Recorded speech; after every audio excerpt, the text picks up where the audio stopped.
गरीब मीनू कढ़ी चावल वाली। इतनी गर्मी में पल्लेदारी करना तो पहाड़ तोड़ने जैसा है भाई। गर्मी सर्दी देखेगा तो पेट में दाना कैसे जाएगा। गरीब को मजदूरी तो करनी ही पड़ती है। बात तो तुम्हारी ठीक है बद्री भैया, अब मजदूरी तो करनी ही पड़ेगी। बंसी मंडी में पल्लेदारी का काम करता था और उसे सुबह से शाम तक कमर तोड़ मेहनत करनी पड़ती थी। तब कहीं जाकर उसके घर का चूल्हा जलता था, या यूं कहिए कि उसके परिवार को समय पर 2 रोटी मिल पाती थी। बंसी की एक छोटी सी बेटी थी, उसका नाम था खुशी। बंसी खुशी को बहुत पढ़ाना लिखाना चाहता था। मेरे जीवन की बस एक ही तमन्ना, मेरी खुशी खूब पढ़े लिखे। बेटी को पढ़ाने के लिए पैसा भी तो चाहिए, वो कहाँ से आएगा मेरे लाल। जरूरत पड़ी तो हम दोनों मजूरी करेंगे अम्मा, पर बेटी को तो हम खूब पढ़ाएंगे ही। हाँ, मैं कौन सा मना करती हूँ, खूब पढ़ाना इसे। एक दिन बंसी काम से घर आया तो होटल से कढ़ी चावल लेकर आया। मीनू कढ़ी चावल का स्वाद चख कर बोली, इनसे अच्छे कढ़ी चावल तो मैं घर पे ना बना देती। अरे रहने दो, ऐसे लजीज कढ़ी चावल घर में तो कभी नहीं बन सकते। मीनू बंसी की इस बात को कभी भूल ही नहीं पाती और एक दिन सोचती है, आज तो मैं सबको कढ़ी चावल बनाकर खिलाऊंगी, देखती हूँ उनको कैसे लगेंगे। यही सोचकर मीनू खाने में कढ़ी चावल बनाती है और फिर जैसे ही बंसी कढ़ी चावल खाता है, खुशी से उछल पड़ता है। वाह मीनू, तुम ऐसे स्वादिष्ट कढ़ी चावल बनाओगी सोचा भी नहीं था। तुमने तो ऐसे लजीज कढ़ी चावल बनाए हैं कि उंगलियां चाटने को मन करता है। क्या आप सच कह रहे हो जी? बंसी ठीक कह रहा है बहू, तुम्हारे जैसे कढ़ी चावल तो होटल ढाबे में भी ना बने।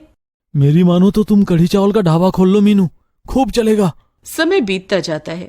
एक दिन बंसी मंडी में काम करते करते अचानक चक्कर खाकर गिर जाता है और बेहोश हो जाता है। उसके साथी पल्लेदार उसे तुरंत अस्पताल लेकर आते हैं। क्या आप इनकी पत्नी हैं? जी डॉक्टर साहब। देखिए, आपके पति दिमाग की एक गंभीर बीमारी के शिकार हैं। हमें इनका ऑपरेशन करना पड़ेगा। अब तो ये ऑपरेशन के बाद ही पूरी तरह से ठीक हो सकते हैं। ऑपरेशन में कितना खर्च आएगा डॉक्टर साहब? यही कोई 2-3 लाख रुपए। 2-3 लाख की बात सुनकर तो मीनू ही बेहोश हो जाने को होती है। वो रोते हुए कहती है, मेरे पति तो मंडी पल्लेदारी करते हैं, एक मजदूर के घर खड़े पांव 2-3 लाख कहाँ से आए साहब? तो फिर हम कुछ नहीं कर सकते। बेटे की ऐसी हालत देख माँ का कलेजा भी फट आता है। वो रोते हुए डॉक्टर से विनती करती है, हम पर दया करो डॉक्टर जी, हमारे घर कमाने वाला बस यही है, ये भी घाट पकड़ लेगा तो हमारा क्या होगा। सावित्री के रोने पर भी जब डॉक्टर को दया नहीं आती तो मीनू पैसे का इंतजाम करने के लिए भाग लेती है।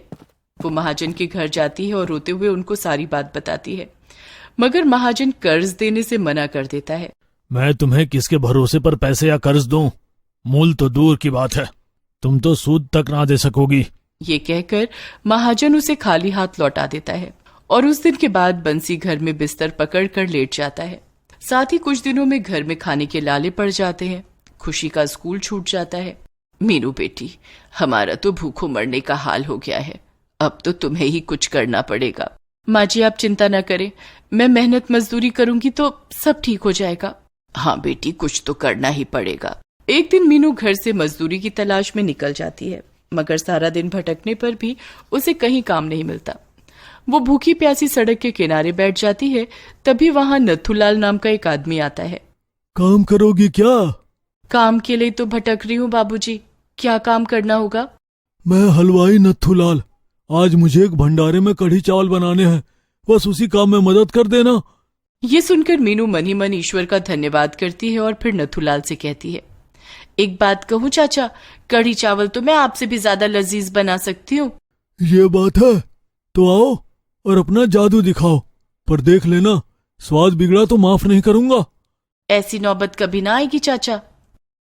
ये कहकर मीनू नथुलाल के साथ चली जाती है और अपने जादुई हाथों से कढ़ी चावल बनाती है। फिर उसके बनाए कढ़ी चावल चखकर सब नथु हलवाई की तारीफ करने लगते हैं। अरे वाह नथुलाल, क्या स्वादिष्ट कढ़ी चावल बनाए हैं भाई। लगता है आज आपने स्पेशल कढ़ी चावल बनाए हैं। उन सब की बात सुनकर नथुलाल बहुत खुश होता है और उनसे कहता है, अरे भाई, तारीफ करनी है तो इस लड़की मीनू की कीजिए, क्योंकि ये कढ़ी चावल इसी ने बनाए हैं। क्या सच कहूं, इनके हाथों में तो जादू है जादू। ऐसे लजीज कढ़ी चावल तो आज पहली बार खाने को मिले हैं। मीनू के कढ़ी चावल की सबसे इतनी तारीफ सुनकर नथुलाल हलवाई बहुत खुश होता है और फिर मीनू को सलाह देते हुए कहता है, मीनू बेटी, तुम तो लाजवाब कढ़ी चावल बनाती हो, इसलिए मजदूरी में क्या रखा है, तुम कढ़ी चावल बनाकर बेचो, खूब कमाई करोगी।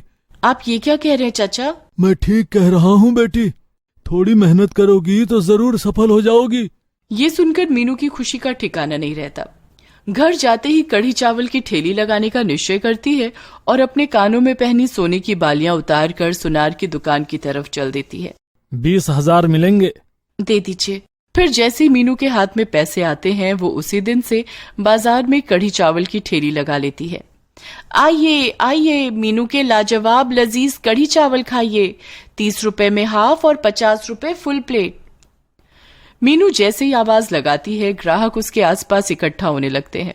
फिर तो जो भी उसके कढ़ी चावल चखता है उसकी तारीफ करने लगता है।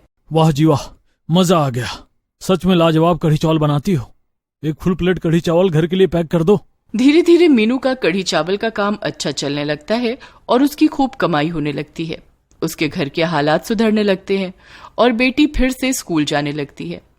मीनू अपनी सास से कहती है, अम्मा, हमारा कढ़ी चावल का काम तो बहुत अच्छा चलने लगा है, अब तो जल्द हमारे पास इनके ऑपरेशन के लिए भी पैसे जमा हो जाएंगे। भला हो ईश्वर का बेटी, उसने हम गरीबों की सुन ली। मीनू के पास ही महेश नाम का एक और आदमी कढ़ी चावल बेचता था। मीनू का काम बहुत अच्छा चलता देख उसे मीनू से जलन होने लगती है। मीनू के कढ़ी चावल के चलते ग्राहक उसके कढ़ी चावल को खाना ही छोड़ देते हैं। इसीलिए वो मीनू को वहां से भगाने की योजना बनाने लगता है। इस मीनू को यहाँ से भगाकर ही धंधा चल सकता है, नहीं तो समझो धंधा तो बंद। यही सोचकर महेश अपने कुछ बदमाश दोस्तों की मदद से मीनू को डरा धमका कर भगाने की कोशिश करता है।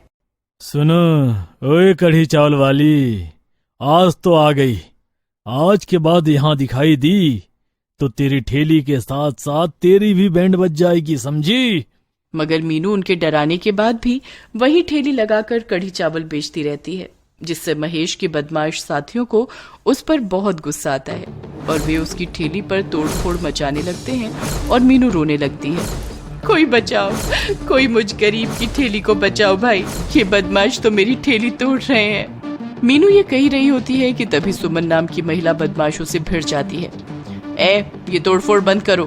सुन बे, यहाँ से चलती बन, वरना तुझे भी काट डालेंगे। तो बहुत बड़े बदमाश हो तुम, तुम्हें तो सबक सिखाना ही पड़ेगा।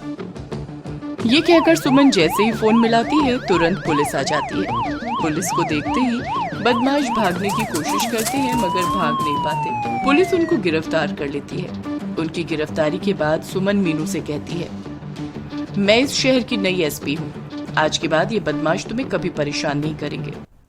ये सुनकर मीनू की जान में जान आती है। उस दिन के बाद उसका कढ़ी चावल खूब बिकता है और वो बंसी का ऑपरेशन करवा पाती है। उसके बाद मीनू और बंसी दोनों मिलकर काम करते हैं और कुछ ही सालों में एक आलीशान ढाबे के मालिक बन जाते हैं।